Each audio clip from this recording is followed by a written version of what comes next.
Mr. Curtis, would you please state your full name for the record? My name is Clinton Eugene Curtis, And where do you reside? Tallahassee, Florida. And what is your profession? I'm a computer programmer. Would you please speak into the microphone so the audience can hear your testimony? I'm a computer programmer. Mr. Curtis, are there programs that can be used to secretly fix elections? Yes, How do you know that to be the case? because in October of 2000, I wrote a prototype for Congressman Tom Feeney at the company I work for in Oviedo, Florida, that did just that. And when you say did just that, it would rig an election? It would flip the vote 51-49 to whoever you wanted it to go to and whichever race you wanted to win. And would that program that you designed be something that elections officials that might be on county boards of elections could detect? They'd never see it. Mr. Would you answer that question once again? They would never see it. So how would such a program, a secret program that fixes the election, how could it be detected? You would have to view it either in the source code, or you'd have to have a receipt and then count the hard paper against the actual vote total. Other than that, you won't see it. All right, Mr. Curtis, if you had been asked, you or others with your professional expertise had been asked to design a protected program that would protect the Ohio elections from against such software to fix the election, could you have done so? If we've been asked to make a program that can fix the election, sure, anybody can do it. No, could you have designed a program or a procedure or a protocol that would have protected Ohio against this kind of rigging? No, you have to look at the source code. You have to get probably programmers from both or all parties to look at the source code and determine if there's anything in there that shouldn't be there. I mean, it's a simple program. You're adding 1 to a person's total. It's 100 lines of code tops. All right, are you aware of whether there was any protective action in Ohio against this kind of vote rigging through software? I don't know. You don't know? I don't know. You were not asked to assist in the development of any protective system, is that correct? No, I was not. In Europe, have you reviewed at all the election results in Ohio? No, I haven't. Okay. Given the availability of such vote rigging software and the testimony that has been given under oath of substantial statistical anomalies and gross differences between exit polling data and the actual tabulated results, do you have an opinion whether or not the Ohio election, presidential election, was hacked? Yes, I would say it was. I mean, if you have exit polling data that is significantly off from the vote, then it's probably hacked. And your testimony is under oath? Yes, sir. And the testimony you've given is true? Yes, sir. Thank you.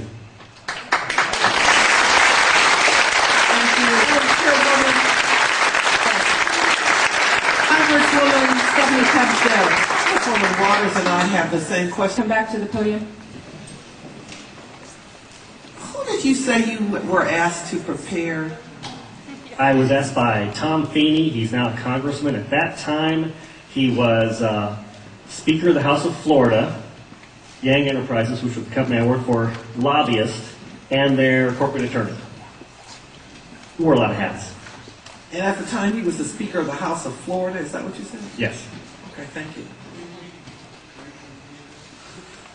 Congressman. You say he was the lobbyist for the voting machine company at the same time he was Speaker of the House?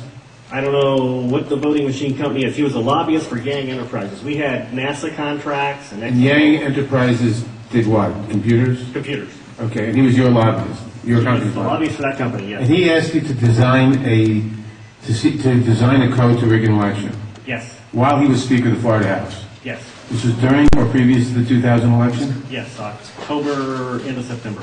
And did he ever express why he wanted a code to rig an election? No, I immediately assumed that they were trying to keep you guys from cheating them. So, so I wrote up the documentation on what you would look for in the source code, how you would make sure that you didn't get, taken advantage of, make sure that all voting machines had receipts, because that way you could back count the ones that looked a little funny. And I handed it By receipts, you mean a paper trail? Yes, paper trail. And I handed that in to Mrs. Yang and said, here's your report, here's your program. And she said, you don't understand, we need to hide the fraud in the source code. Hide the fraud, not reveal the fraud. Not reveal the fraud because it's needed to control the vote in South Florida, was what she said. That's what she said. That's To your knowledge, was this used? I have no idea. I was ready to leave, so I retired and left the company. Your testimony a moment ago, I think you said just before you left in answer to Congresswoman Tubbs Jones' question, that, would you just repeat what you said in terms of the exit polls? Oh, the exit polls should not be significantly different than the vote. And if they were, you would conclude what? I would conclude someone's playing with the vote. Now with the exit polls? That's possible too. Okay, I was going to ask why Something is definitely skewed. something is skewed in one or the other about. Right. To select which one, you'd have to see where the problem is. Let me ask you one further question. Assuming for the moment that such software, that's what you call it, such software to rig a vote was used in one or more machines in Ohio or in Florida, could you today detect that if you looked at the source code? If you could get the machines and they have not been patched yet, I mean, once they get in and touch them, anything can happen. You can also set timers to do that, but then you see the timers. Then you'd have to take those machines, decompile them, which I couldn't do, but possibly a Microsoft, an MIT, something could do. You might be able to see it. You might. Not necessarily. Depends on how good they are at destroying what they had. Destroying what they had by tampering with the machine afterwards or by programming a destroy instruction in the first place? Right, because since you didn't... Either or both? Either or both. You didn't actually see what's in there, so you don't know if the code is running in a single executable or running in various modules. If it's running in modules, you can make the code actually eat itself. Let me ask you one further question. I've been told that people who assume that lots of the election results, or that a large fraction of the election result in any state may have been affected by deliberate fraud in the computer, are paranoid because in order to do that, you have to have access to thousands of machines, and that would be readily detectable. To what extent is that true? It depends on the technology you use. If you did a central tabulation machine that fed in, all you'd have to do is set a flag. You set a flag, the central tabulation machine would then flip your vote.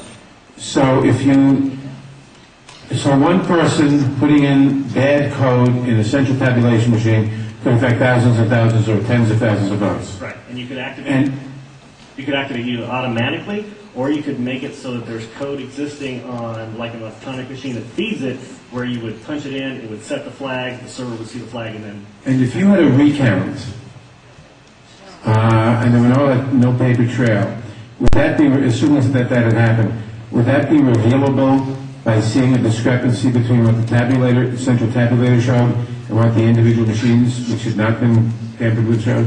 Not if I wrote it. Why not? In other words, I would make it match. you could work back from the tabulator to the individual machines, so the tabulator would tell the machines to switch their results? Yes, it talks both ways. You can flip it to Congressman, whatever you need. And they actually do talk to each other, the Yes. machines As long and as the it's tabulator. hooked up, as long as it's networked together, they can talk to each other. So in other words, there's absolutely no assurance whatsoever on anything with regard to these machines. Absolutely none, unless you look at the source code and make sure it's safe before it goes in. Thank you very much. thank you, Congressman Mathers. I know that Congresswoman Waters has a question, and then Senator Miller, and then Congresswoman Stephanie Tubbs Jones. This will only take a moment if you would come back to the... I'm new at this. As you know, there has been a lot of discussion about, I think it is Diebold Company, their relationship to the president and the administration, and supposedly comments about helping to ensure that the president was reelected. In your world, in your environment, have you heard any of this kind of discussion? Do you know people who work for Diebold? Do you have any sense of any actions that may have been taken? I don't know anything about that at all. Thank you. Sorry. Senator Miller? Thank you, Madam Chair. Sir, I suspect people will attack you in terms of your credibility. Could you restate once again your credentials? I'm a programmer. I worked for NASA, worked for ExxonMobil, worked for Florida Department of Transportation, and other elements of my story, because this company, well, let's get into it. Why not? This company also, they have NASA contracts, and they were basically downloading tons of information, I mean gigabytes worth, and handing them off to this little Chinese guy named Henry Nee, and it didn't seem right, and he was hacking things, and I wrote a program for DOT that allowed contractors to send their information into DOT, and he was kind of the quality assurance guy for software. He put a wiretapping module in the program that went out to the contractors so that it actually sent everything they sent back to Yang. So I reported all this, and just last March, I think, he was arrested for attempting to send anti-tank missile chips to the capital of Communist China. So, if that's correct, this is such a small thing. Of course, I think he only got a $100 fine. And no time. Thank you. Congresswoman Stephanie Tubbs Jones. Thank you. Thank you. We are now going to